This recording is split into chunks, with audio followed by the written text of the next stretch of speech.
Hey, that video from yesterday that we put out there is getting some really good fun run. Very thankful. Look, if any of you need internet marketing or internet gimmicks like that, George Samuelson is absolutely fantastic. He's worked with Ali and I for a long time, and I think one of the things that is cool when you can work with a marketing person or somebody that does the things that you don't do well, but they really have a very strong understanding of what it is that you do and what you want to convey. That's really the person that's going to help you, and that can extend beyond marketing and internet hijinks like what we did yesterday with that cervical fluoroscopy. Oh, clobber those facets, get back there. Now I do want to talk about that for a minute, because before any rotten, horrible people decide they want to comment, number one, it will just be deleted off of that. But the cervical spine has joints, and joints are meant to move, and those joints would move into 3 planes, which includes cervical extension. We absolutely should be able to move. And I do not believe that every single person's neck is going to explode if you do some kind of hinging or squatting or something that is angled towards spine stiffness with a hyperextended neck. I don't believe that.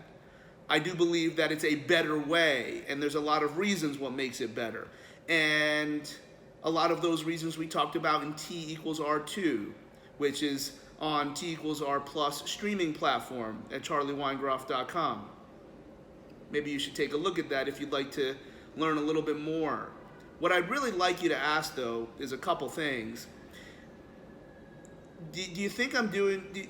Now, that video was fun, and it absolutely was antagonistic, and we're looking to make people laugh. Okay, but I believe what I'm saying, and I'm not trying to hurt somebody.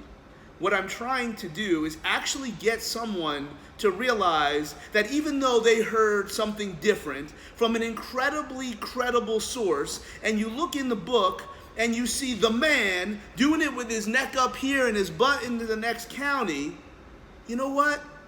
He was allowed to be wrong. And you're allowed to be wrong. And I'm allowed to be wrong. And if you think that they're different, start there.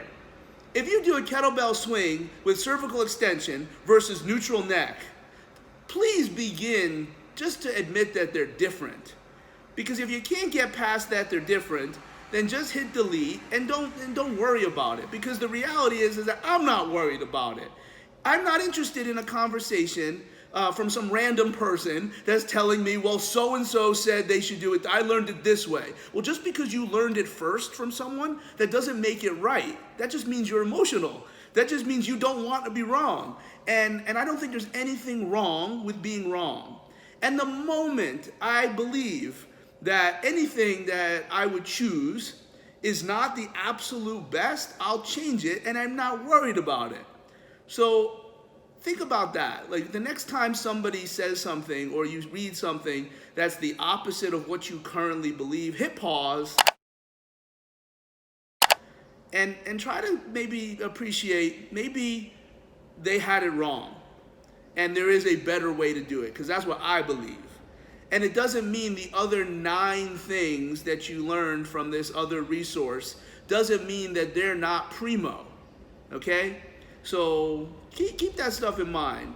And please, don't swing with a hyperextended neck.